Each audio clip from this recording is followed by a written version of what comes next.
Good evening, everyone. My name is Rhonda Buford. I'm the Director of Communications for Upper Darby School District.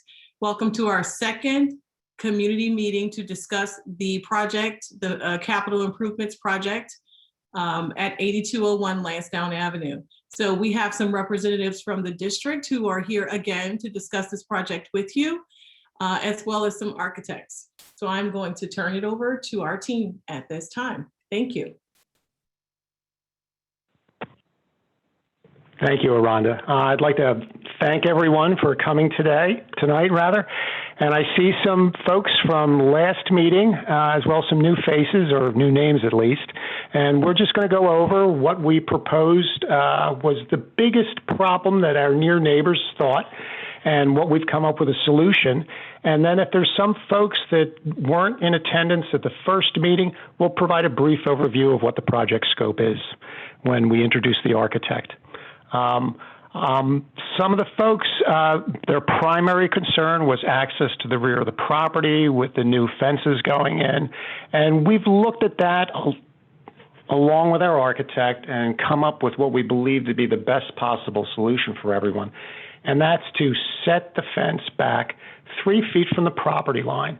And that would provide an access path for our neighbors on St. Anthony to enter and exit the rear yards without entering the school district parking lot, which we naturally need to secure for both your protection and ours. That'll be a grass strip joining the rear of your yard. It'll be district property, and the district will obviously maintain that as well.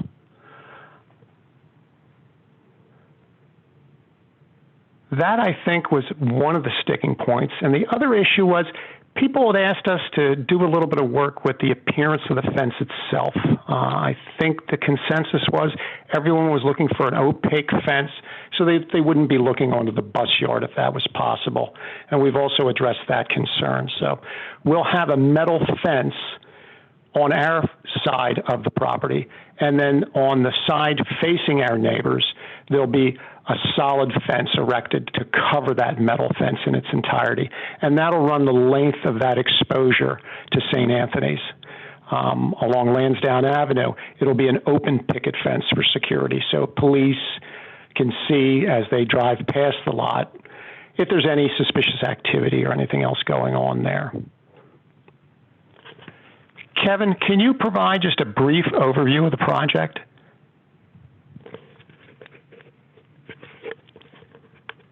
Kevin Godshaw is our architect. And Kevin, if you could turn your microphone on. Yes, sorry about that. Did you want to load the that presentation or just give a quick verbal overview?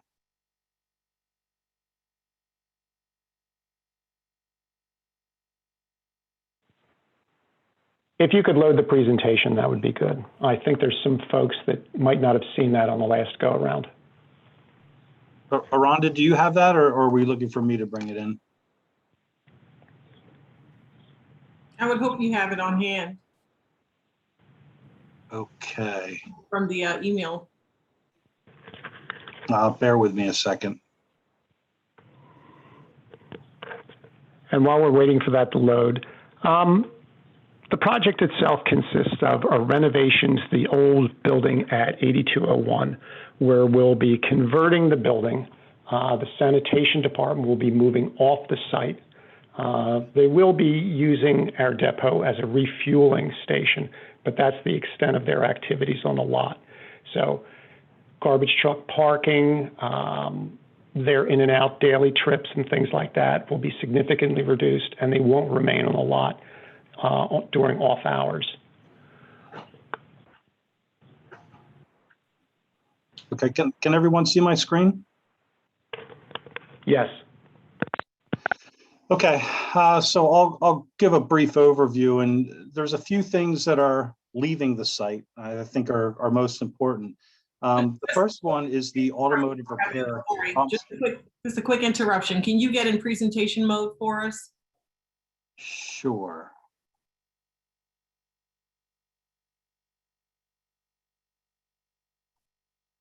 Unfortunately, I am not sure how to do that in this software. It's not looking the way that it usually looks for me. Okay, as long as we can see the information, I don't think we'll be particular about it.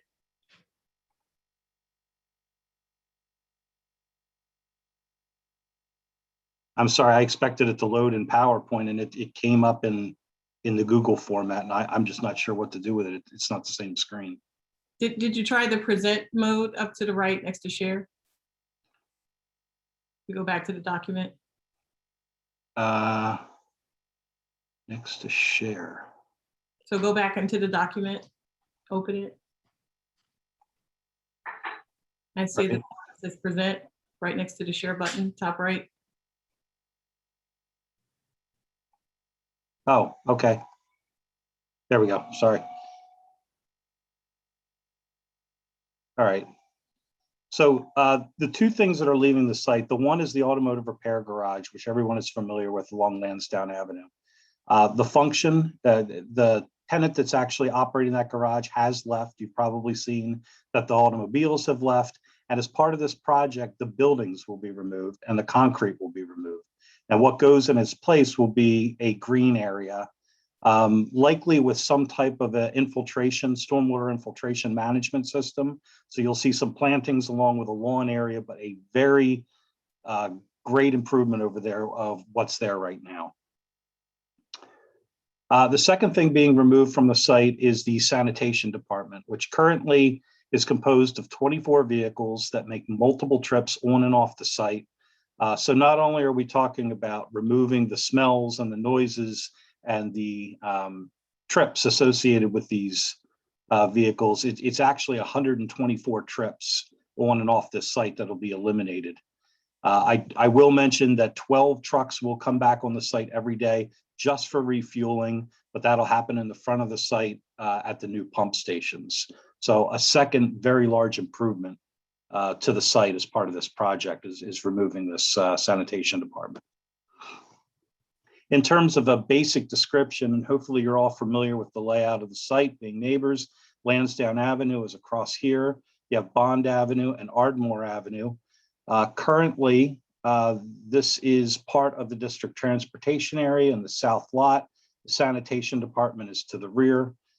This project will open up a new driveway coming off of Lansdowne Avenue. It lines up with Bond Avenue. And we'll take what we refer to as the north lot, and that'll be used for automobiles and pedestrian access to the existing building at 8201. So there'll be a new public entrance. And the building will be converted from right now lightly used office area. We will increase the office use. All the district administration offices will be coming to the site. I'll also point out that the baseball field to the rear of the site remains as part of this project, and the access will no longer be through the south lot to get to the baseball field. It'll be through the north lot. And for any weekend activities or use of that field, there will be adequate parking, an ADA accessible pedestrian circulation route that'll get you to that baseball field. And again, that'll continue to function the same way that it's functioning now. In the south lot, we will be maintaining the existing entranceway and maintaining the area of the current lot. Instead of it being sanitation and transportation, district transportation, it'll now all be district transportation. We'll have the buses in this area along with the bus driver parking noted with these automobile stations spaces here. There currently is a fuel pump on the site located right here. We're just going to move that to the other side of the entrance and add 2 fuel pumps. So the fueling activity that happens now will happen in the future, but we're adding a second pump just to make sure that that's more efficiently done. I'll also mention, as Craig had mentioned, the lot will be secured around the perimeter with fencing. That's something that Craig had addressed earlier. And then there's the improvements to the building itself. And as you've seen the building, it's obviously worn. It's a building that was originally constructed in the 1940s. This improvement project is basically a complete improvement to this building. So I mentioned before, right now it's lightly used as office space. Now it's going to be the district offices. So it'll be the superintendent, the business manager, and the curriculum people. The building will be completely renovated. It'll get new windows. It'll get repointing of the brick, and the entire building will be insulated. Right now, there's very little insulation in the building. We'll insulate the entire building up to current energy code standards. I mentioned that there's a new access to the ball fields that'll be through this north lot. And Craig discussed the 3-foot access off of St. Anthony's Lane. So that's the project in a nutshell. It's removing 2 problematic functions from the site. It's reorganizing the site for better and safer access on and off the site, and it's improving the building to take a building that's quite frankly a little worn out and making it new again.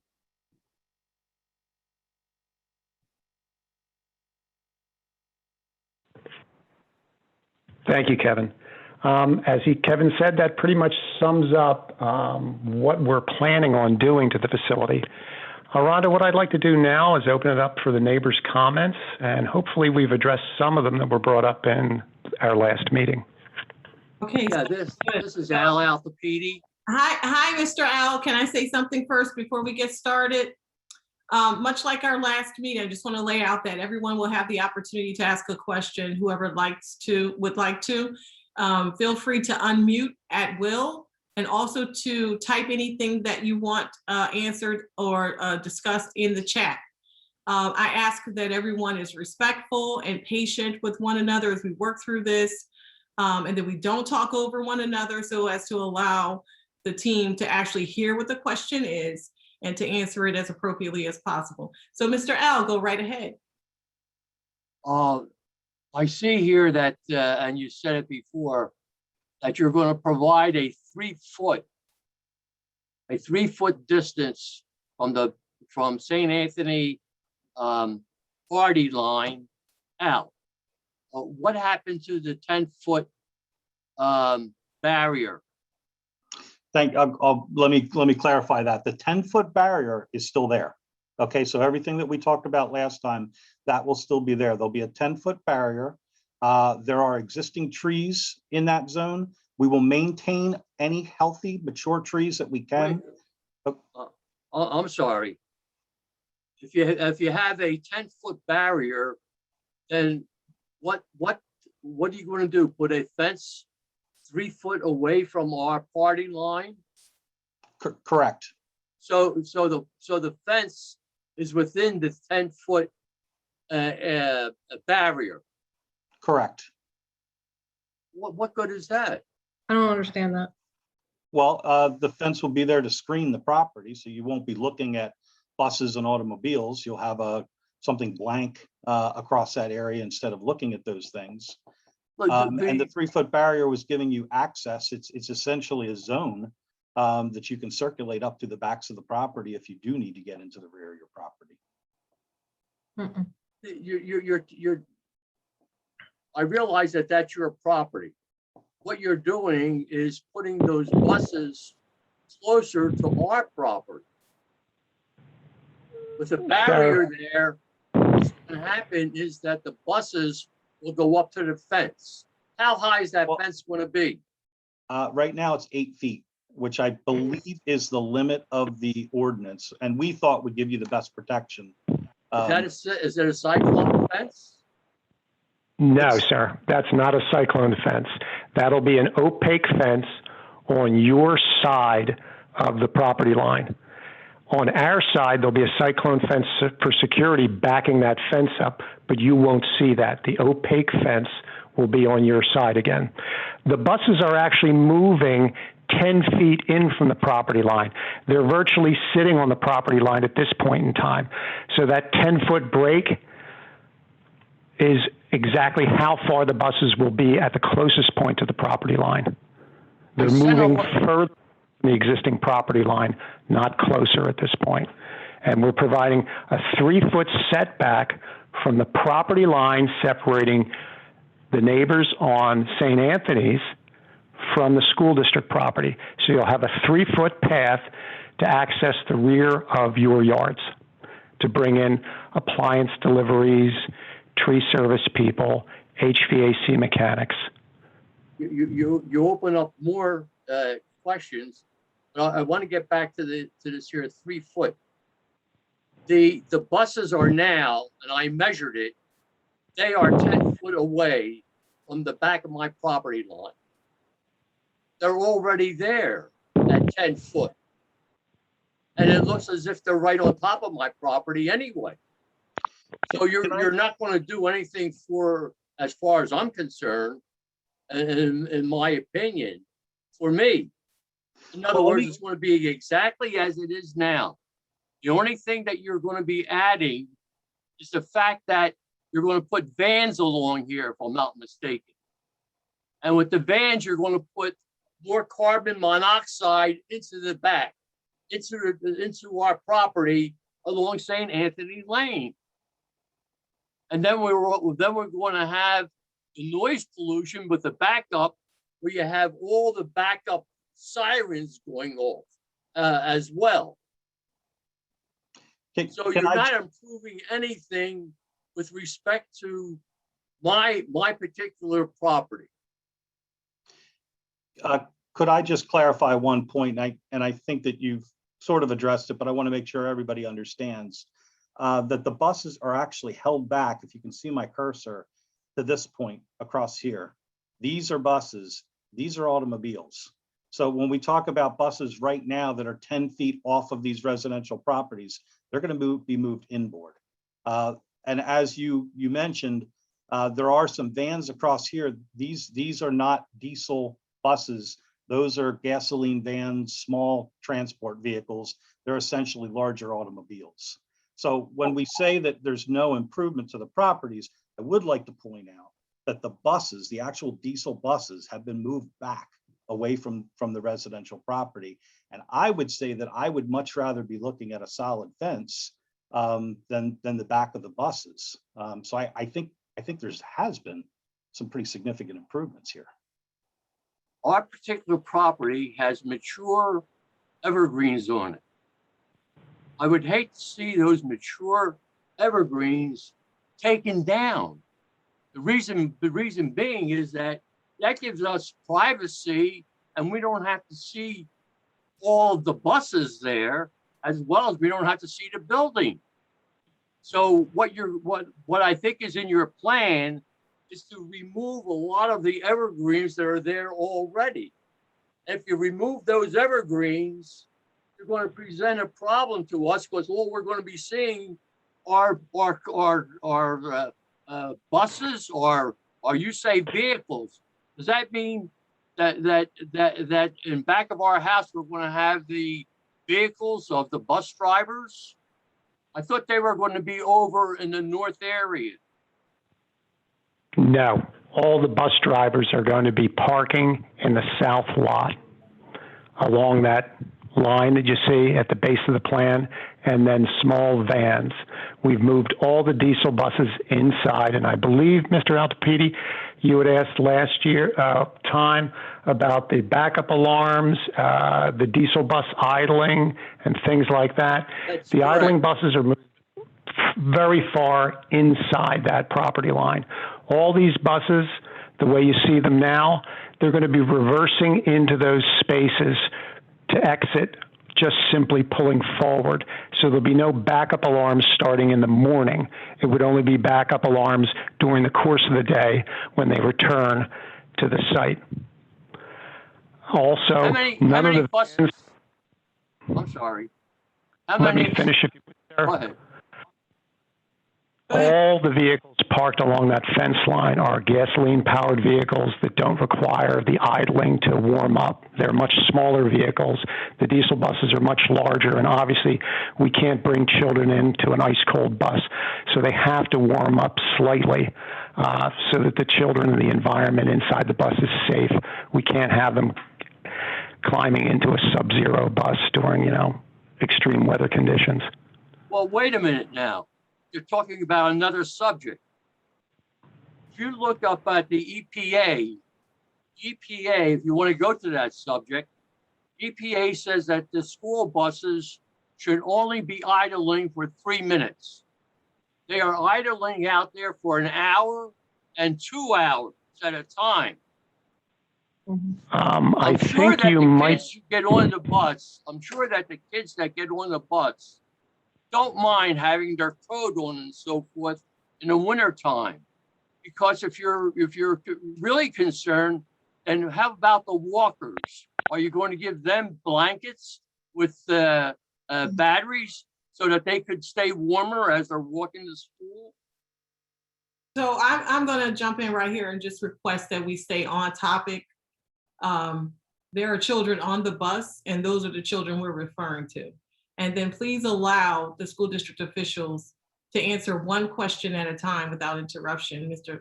Al, if we could, so that you can have every point actually addressed. And I feel like we're jumping all over the place. So if we could just stick to one point so everyone on the call can follow along, that would be good. Go ahead, Craig. Could you answer Mr. Altopides' question? The buses really don't idle for an hour or 2 hours. What you might be hearing is one bus starting and then another bus starting and the earlier bus moving off the site. You could possibly hear an hour or so of buses starting and moving off the site, but there are no buses that are operating, sitting there idling for an hour or 2 hours at any time. I beg to differ with you. They do now. Can I just ask, I'm sorry, a question about the fence again? I believe the last time we met, we were told that this fence was required because the township wanted it. Can I ask who that township is? Are you referring to the mayor, or who is that township that we hear about? That's the township of Upper Darby. There is a plan review commission in place that reviews any type of improvement within the township itself for code compliance, for stormwater management, for greening, various other things. And that's to make sure that things are in compliance with the various codes that are applicable to this type of facility. Okay. And I So would we hear- clarify, if I may, I would clarify that the township did not request a fence along that line. I don't believe that was said at the last meeting. No, I thought that that's what I heard, that the township said we had to have a fence. I'm asking No. because we are meeting with the mayor tomorrow night, so I wanted to make sure we knew who we were talking about. Clarify that. No, Said that that there was a fence and the township was requesting that it be beautified. Yes, correct. That was said. Basically, we originally had a chain link fence and they said, do better than that. Make that fence nicer. So they did that. That is true. So. And that would have been the township engineer who made that recommendation. Okay, thank you. So behind our house, we're gonna have 3 feet access and then a fence? Is that what I'm understanding now? Like, where Yes. is that? So that's we're gonna- correct. And you'll see the ornamental fence at the rear of your yard, and then we'll have a fence on our side of the yard. It's a little more robust, a little more secure, but it'll be nothing that you could see from your side. And then along Lansdowne Avenue, to provide vision through that fence, there'll be a white post and rail fence, or excuse me, post picket fence, so that the police, when they drive by, can observe what's going on in the lot if there's anything to be concerned about. So that will not be an opaque fence, but that again is only on Lansdowne Avenue. And at the end on Lansdowne Avenue, is it going to be completely open, or is there going to be a fence there that we have a key to, or how's that going to work? No, that entire lot will be secured, but as we do now, if any neighbor needs access to bring in heavy tree trimming equipment or something like that, we can just make arrangements for you. That's not an issue at all. We typically provide. Is that for at the any end of of this? I'm sorry. Go ahead. We typically provide that for any of the neighbors that request it. But at the end of this 3-foot area, that's an opening behind our fence, our personal fence, towards Lansdowne Avenue, is that going to be open at Lansdowne Avenue, or is that going to be secure, like for us to get through? That'll be open at Down Avenue, so any one of you could, along St. Anthony's that wanted access, could enter that. Is that currently open at the end now? Like, because there is a fence there now. Is that open? So that anybody coming down Sort Lansing- of for lack of fence than anything else at this point in time, yes. So right now there is a fence so that nobody walking down Lansing Avenue can get behind our house. But now in the future, there will be access to the back. No, there's sort of a fence on our property, but they can migrate behind that. We can put a gate, a 3-foot wide gate across there if you'd like that. That's not a problem for us. But you would have to come up with a means of securing that gate that any one of you could have access to. Mhm. And my next We don't question. want to any of your neighbors from getting in and out of there. Mhm. And is there any way that we can actually meet instead of doing a Zoom meeting in that parking lot and talk about this and see the space, this 3 feet, how everybody feels about that? Certainly, that's not a problem at all. Absolutely, we can set that up, yes. Yeah, so if we could, our next meeting, I'd like to have it in person so we can actually walk back there and see what 3 feet actually means behind our house and what the neighbors feel if we need to get like an appliance or something through there that we won't have an issue. Because I mean, to tell you the truth, I'm looking at my floor right now and I have 3, 1-foot ceramic tiles and 3 of them are not that big wide. It's not, I don't think. Well, it's- how big's your widest doorway into your house? I have no idea. Okay, it's standard 36 inches Mhm. to 30 inches, but all appliances can fit through that opening. Okay. Just a quick question, Ms. Owens. Will Yes. 5 o'clock in sometime in June, because we have a couple other facilities, capital improvement meetings with community members for other projects. I can send out a date to you guys based upon what's available, but the time, 5 o'clock, would that work for you guys in general? Yes, that works for me. I don't know, I can't speak for everybody, but most people right now are working from home, so. I agree. I think there should be a walkthrough because of the fact that I don't see this 3-foot fence. What you're telling me is there are 2 fences that are going to be there back of us. Mhm. Do you need where would the appliance come in? Are you going to have a gate there? Is there going to be gates along there so that the appliances come in? Like washer, dryer, water heaters and so forth? Anything you happen to want to bring in, if you want to access from the rear of your house, and then obviously certain appliances and items, larger, small, you would bring in through the front of your house, depending on which area is easier for They you to don't access. fit through the front. The front, the way that they built these homes is that when you bring in an appliance, very difficult to get down to the basement area. Correct. Very difficult. And the only way you could really bring them in is through the back of the house, on the bottom, on the street level. Well, then you're all set.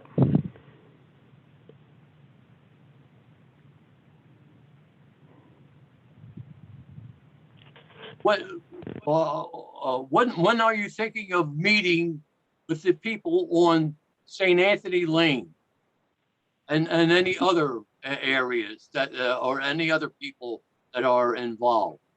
I think we have to go face to face so that you could have a better understanding of exactly what our problems are, because we haven't even hit the area if there's a fire. My wife is 91 and I'm 90. And if I have a kitchen fire, I have to go on the back porch. How is that fire department going to take us off the back porch? Kevin, can you speak to the fire department issues? Yeah, so Let me just say this real quick, Kevin, to answer 2 of your questions, Mr. Altafidi. Yeah, okay. Well, we can hold off on that because we're talking about fences now. Right, but you brought up 2 questions and I'm about to answer them. So the first one is we sent out an invitation for this meeting to the entire community, not just, you know, the surrounding community. So there were a number of invitations that went out. And we're working on that second date. Yes, we've already agreed to a face-to-face meeting. Go ahead, Kevin. So in terms of the fire code issues, the township did request that we talk to the fire chief, and we sent them the plan, and we raised this specific concern to ask if there was anything in the fire code, in the life safety code, or in any of the ordinances that talked about the need to have fire department access from the neighboring property. He indicated that there is nothing, no such code. When those houses were designed on St. Anthony's Lane, they were designed to be serviced through St. Anthony's Lane, not through the neighboring property. However, I think what the district is suggesting here by adding that 3-foot strip addresses your concerns very adequately, that if you do need emergency access through the rear of your property, you have it. There's a 3-foot strip, which is more than enough for somebody to be able to. If I'm on the deck, I can't get down from my deck. If I have a kitchen fire, my wife and I go on the deck. Now I'm looking at the fire from the deck area. How do I get down? How do you get down now? I go through the house, through the steps inside the house. But if I have a kitchen fire, those steps are not available to me. Okay, but if let's say you have a kitchen, I'm sorry if I'm not quite following it. If you have a kitchen fire today and you're on your porch, what would you do? I'd wait for the fire department to rescue us. That's my only out. I can't be climbing. I'm 90 years old. She's 91. If I was 30 years younger, I would jump down. If I jump down now, I'm dying. Okay, Mr. Alcides, the fire department will access the rear of your house if they opt to come in that way through this 3-foot access strip. Through what strip? The 3-foot access way. If our facility was active and cars and buses were parked here, the fire department couldn't get to you from a truck from this area. They need that buffer that we're installing to be able to have a clear pathway. And that's precisely what we're putting in. So Go ahead. hang on a second now. So I understand that we did speak to the fire department. They said there's not an issue, but can we also request that they be here on site when we have our on-site meeting so they can see the back of the property and this 3 feet to determine that it will be safe? You can make that request to the fire department, but we can't set their schedule. But we will request that they attend the meeting if they're available. All right. Yes, we'll have to follow protocol and go through the mayor's office to do so. I could do that with. Yeah, we're meeting with the mayor tomorrow night about other issues, so we can also ask her to extend an invitation. Great. Yeah, that would be an excellent idea. Yeah, I'll definitely get Dr. McGinnis permission to do that tomorrow as well. So there's another question in the chat from Susan Hudson, who's been very patient. Thank you, Susan. She asks, did you say the fence is going to be 8 feet high? I believe that was answered, but Susan, did you want to add something?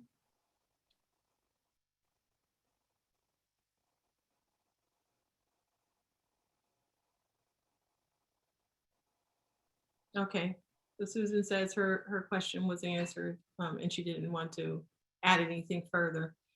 Any other concerns or any other information the Upper Darby School District team would like to share? I have a question. Go right ahead. So I was looking at the ground plan and you might have said this already. The new site entry that's listed to the parking lot at the top of the drawing and that comes out to Bond Avenue. I guess there'll be a light there to manage the traffic coming in and out of there. And like, are we anticipating like if there's activity on the ball field that there would be a lot of traffic coming in and out of that parking lot at those times? So there is a traffic signal there now. Mhm. And that traffic signal will remain as part of the project. I will point out that anytime you touch a PennDOT road, and this is a PennDOT road, that is reviewed in 3 separate submissions to PennDOT.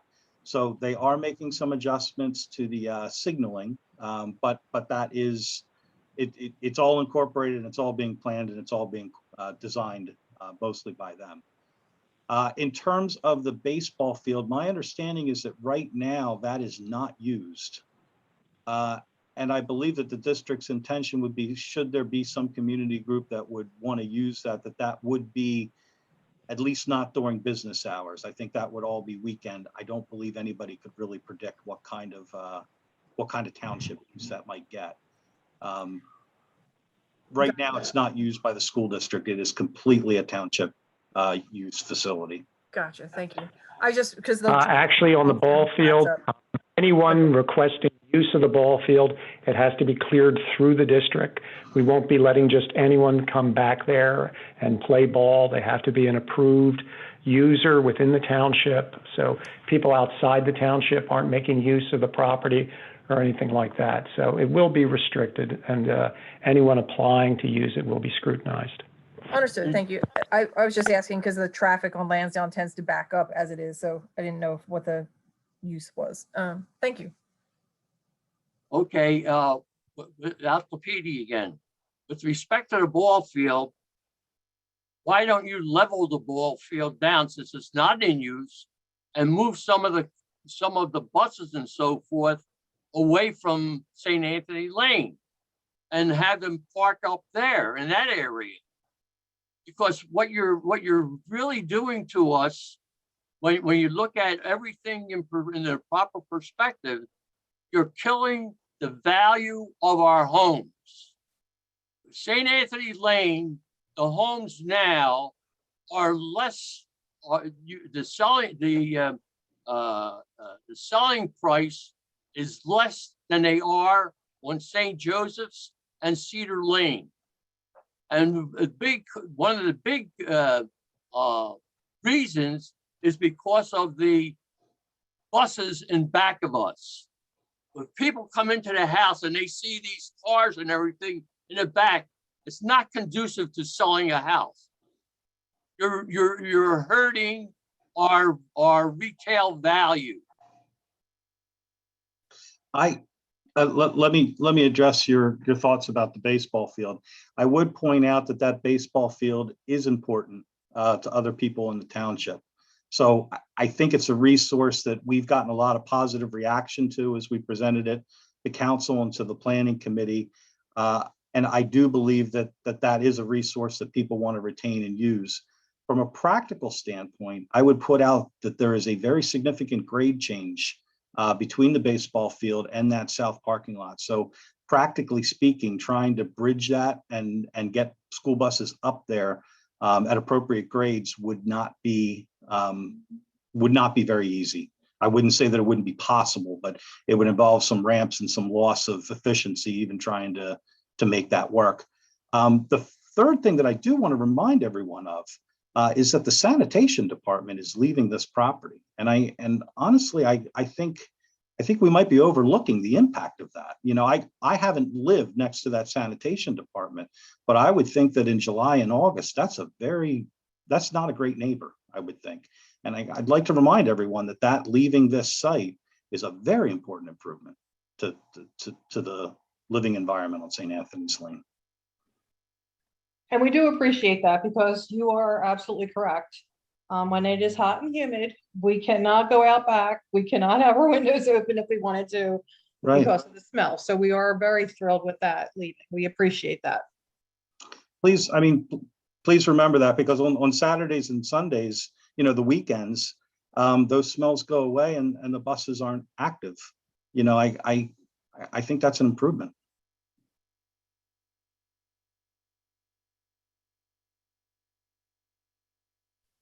Can we get back to the delivery of utilities and so forth? Where is the truck going to park? In other words, the delivery truck comes in. Now, you say that they have a 3-foot access. Where does that 3-foot access start, where there's an opening that they can get in? So the idea would be that it would be right here off the sidewalk. There'd be a 3-foot access to an aisleway all the way across here. What side? Right on Lansdowne Avenue? Correct. So the 3-foot access would go directly onto the sidewalk on Lansdowne Avenue. What would it be that the trucks would park in the street then? You know, what I've found is I've had things delivered to my house is the truck parks in the most convenient location possible, and they get that piece of equipment in the house. And they'll do what they need to do to get it in.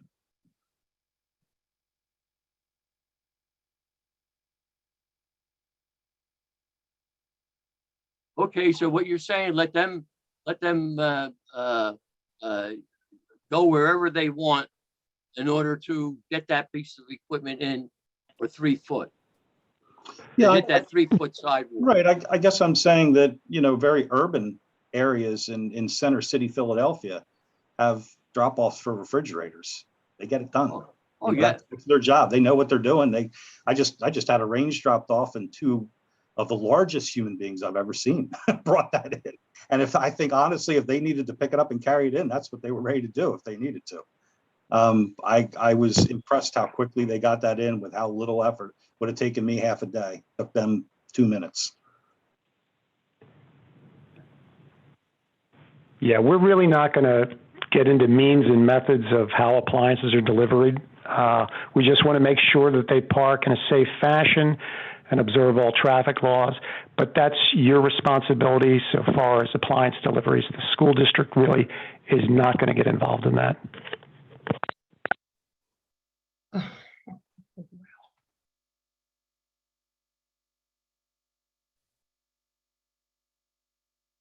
In the letter that I sent to each of the board members, I said that the following are direct quotations taken from the EPA school bus idle reduction. And I listed there a number of things that go on now that shouldn't go on because of the fact that it's against the EPA. As an example, the Clean School Bus National Idle Reduction Program helps you take action toward a cleaner, healthier environment. You are the key to reducing idling. They're talking to the school. Unnecessary school bus idling affects human health, pollutes the air, wastes fuel, and causes excess engine wear. Diesel exhaust is designated as a carcinogenic to humans by the International Agency for Research on Cancer.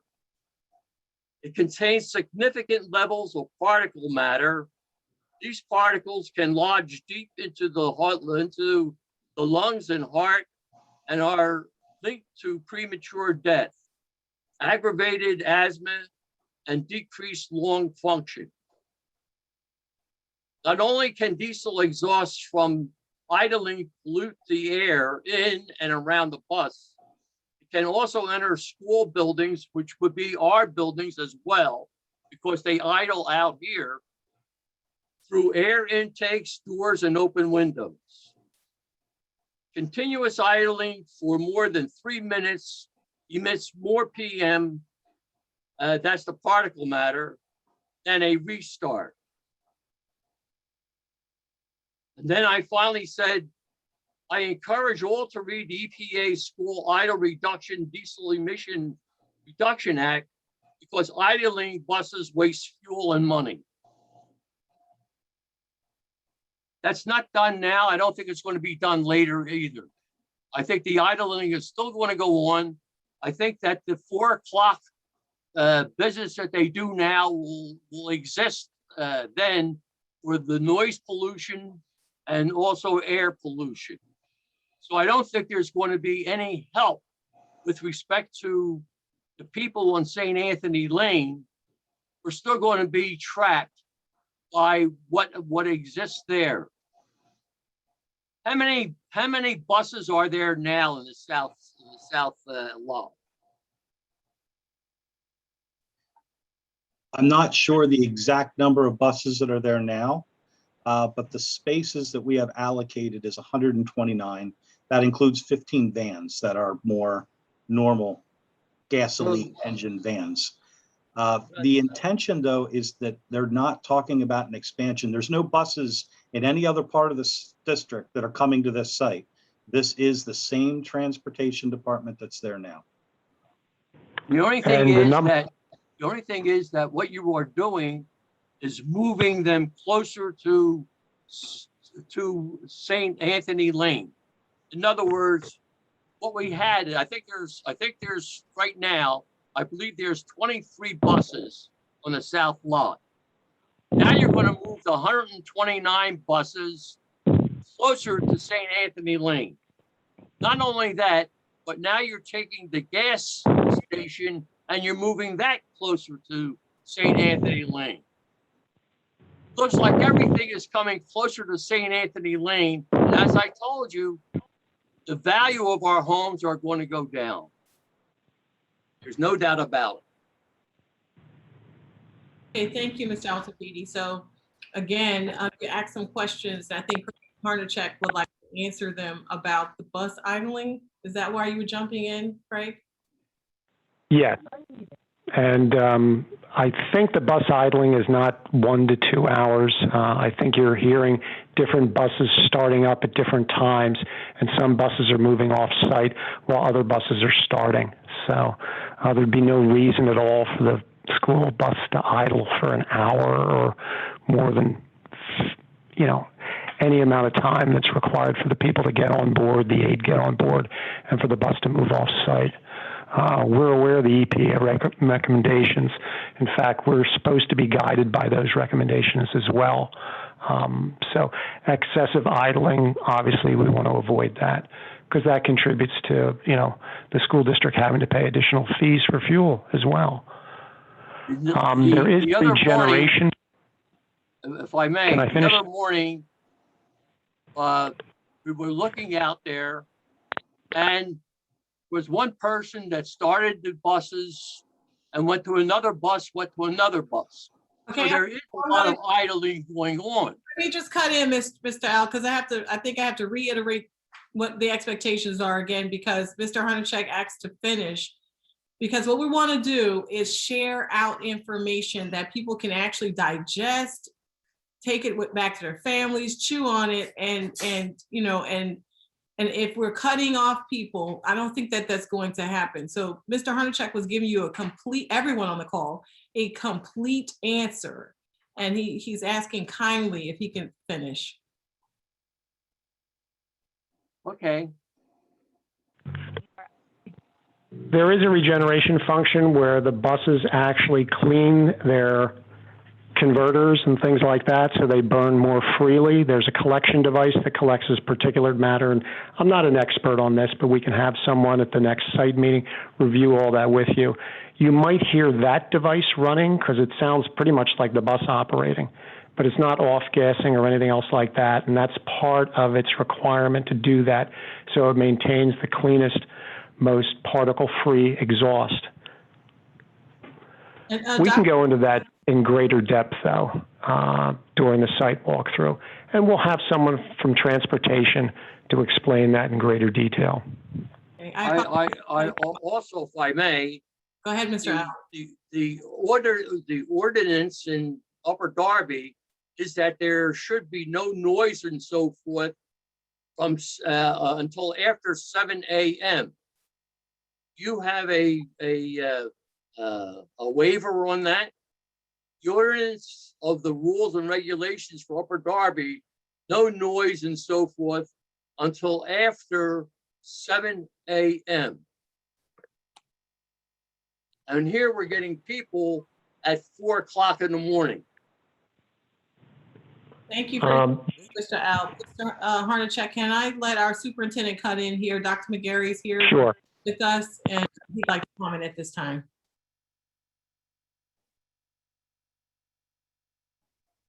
Okay. There's a lot more questions that I have. Oh, yes, sir. I'm sure other people have a lot of more questions too. So Yes. I'm I'll- Rhonda, Ms. Buford. I'll I'm here. yield to anybody. Yes, of course, Mr. Altapedi. We have never not allowed you to comment as much as you please to throughout the entire hour. But if we could have our superintendent provide some information that I'm sure everyone will find valuable, then I'd like to have that happen at this time. And then, of course, you can resume your questions. Go right ahead, Dr. McGarry. Mr. Altapedi and everybody, I appreciate your concern and expressing your opinions on where we are. I want to make it clear that what our role here is an educational part of this community. Our job is to provide the best viable solutions for the community that we serve for our kids. We're holding these community meetings with you because we have this property. We've tried to find several other solutions in the community to solve the problems, to ease the overcrowding in our schools, and actually to improve everybody's home values by improving the schools. I think we can all agree that better schools, improved schools are one of the #1 factors in improving home values in a school district. And so I think the focus of these meetings needs to be more solution oriented than why things can't happen. And I believe Mr. Harnachek continues to try to provide solutions. We listened to everybody the last time. We've come back with solutions. We are going to put in a better fence. We'll continue to work with you on making improvements to the property. I think what you're talking about buses idling and all the real concerns that you have, I think those are all things that we partner with as neighbors and work to solutions moving forward. The reality is that the school district is moving forward with this project because our kids in this community deserve it, right? These buses are there. This is where we currently locate our buses. They've been there for as long as I was a kid going to school here in the school district, and we're making improvements. I think we got to celebrate the positives. This property is going to be improved dramatically. Right now, that property can't be a positive to your home value. What we're going to do to it, we're going to make it improved, which will improve your community over there compared to what it looks like right now. The other areas that you bring up that are concerns, let's work together. Let's work on grants. Let's work on the way that we already are improving the fueling of our buses, the fuel that we use on our buses, the type of buses that we have. All those things I think are solutions that we can work together to improve and put into place. But I think our job on this call with you, Mr. Altapedi, and the folks that are here with us, we're coming to you to partner with you to be good neighbors. We are not looking to be a problem for you. Our perspective is we're making this better. And if there's other ways to make it better as we work through this project, I promise you, I'm willing to work with you and partner with you in every way, shape, and form that we can to make the improvements that make your life in that area better. But I think we have to move on from these being barriers and more toward how can we make modifications and improvements that work for you. And that's why we came back tonight to talk about the fence. That's why we're talking about talking to the fire department on these improvements. We want to partner with you. So I appreciate the comments and the concerns. Our perspective is we're moving in this direction. We need to work with you on solutions. There are no barriers really at this point for us. We just want to work with you on solutions. I am obligated to make the schools better for the kids in this community, and that's what we're doing. The problem that I see is that the St. Anthony Lane is being considered as a sacrificial lamb. In other words, forget St. Anthony Lane and our particular problems, and then as we look at it, because this is our capital investment as well. You're having an investment in there, and we have our capital investment in our homes, and we're thinking of our homes. And Mr. Altapedi, I agree, and that's why we've reached out to you. If we weren't thinking of you and your homes, we wouldn't have reached out to you as neighbors. And that's why we're on this call with you tonight. And we've met with you previously. We want to partner with you and be good neighbors too. And I feel like we're making improvements that you've asked us to make. I think that we probably could make progress, but I think that everybody on St. Anthony Lane, I don't hear everybody on St. Anthony Lane. I don't know who the people are that are speaking, but there's a lot more people on St. Anthony Lane than just me and the couple of few people that are speaking here. And I don't know if they really understand what's happening with their property. You know, if you're looking around, you want solutions. What is the Kmart down on Baltimore Pike belong to Upper Darby? Is that in Upper Darby, Providence? No, that's Clifton Heights. Is that Clifton Heights? Okay. Because I was going to say that that's a nice property because it's away from everything. And you could have all the noise you want there and there would be no problem for us in this particular area. Yeah, Mr. Altapedi, we're also trying to do something right now that's not overly expensive. This building, we're renovating this building. We're not going out and buying property. We're not going out and building a new standalone administration building. You're not allowed to do that under the school code. So we're trying to do this the most cost-effective, realistic way in this community. And that's why we're making the improvement to an existing building, which will improve that community over there. I would like to operate from this on this call and maybe come back to another meeting with you because it's now getting to be 7:30. What if we talk about some of the issues that I've heard tonight, which are really about idling buses, exhaust, and fuel as it relates to the impact on that community? And what if we talk about some improvements we are willing to make long-term as well to improve the community overall as far as the buses being there?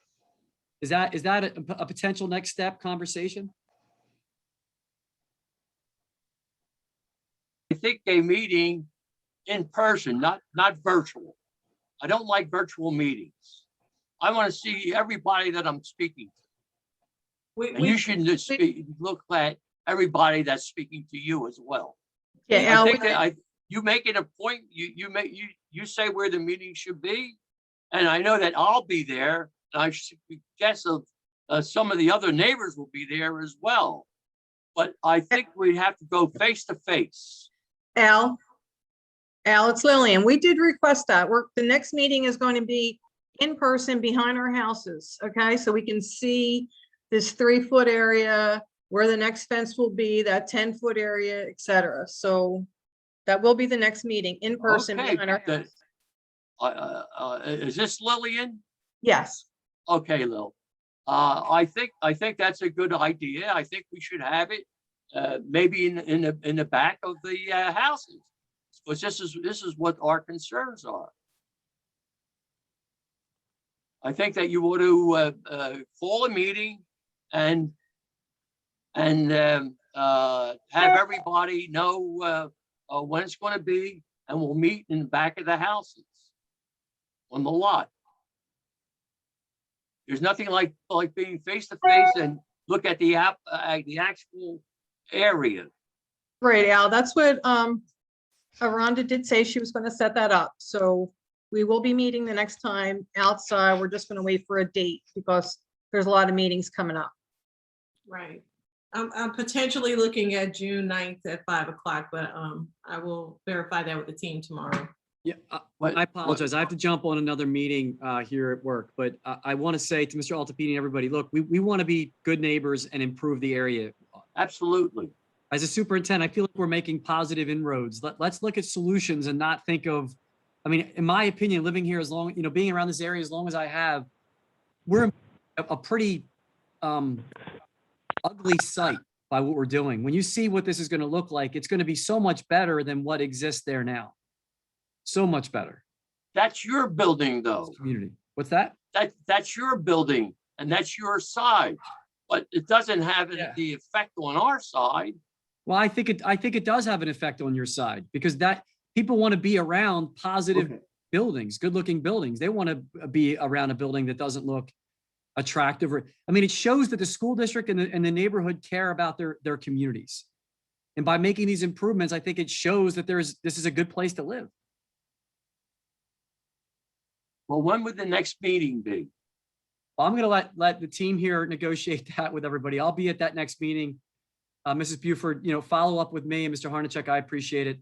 Absolutely. And all the neighbors who joined this call tonight. Thank you very much. Thank you, Dr. McGarry. Thank you so much. So Thank you. we'll be contacted. We will Yeah, send yeah. you a letter as we have before, but just a heads up, just looking at the calendar, but it's not verified. We're looking at probably, and I just want to say this again, probably June 9th at 5 o'clock as per our calendar, but I'm not sure of other people's, schedules.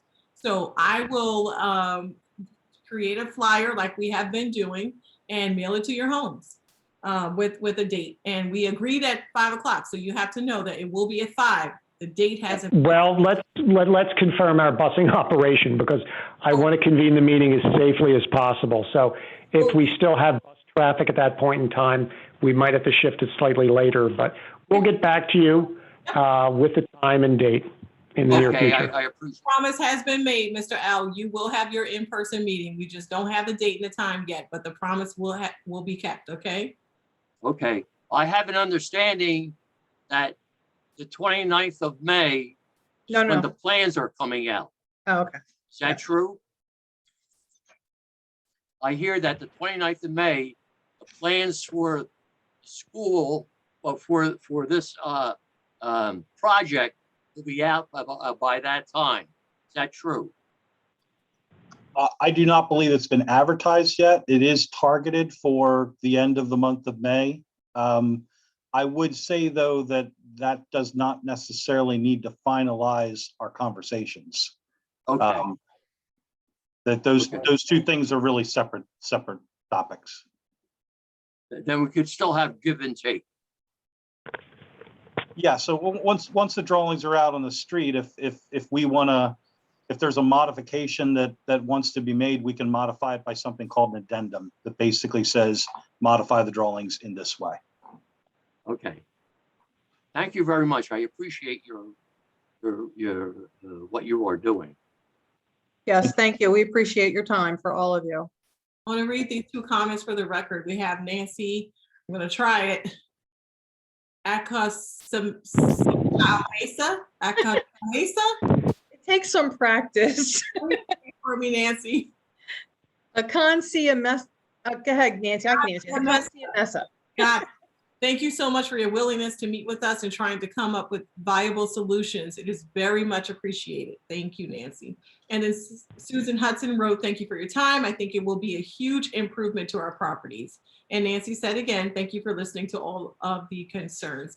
And I want to thank you on behalf of our team for coming out and having these discussions with us. I hope that you see that the district is really, really trying to engage the community.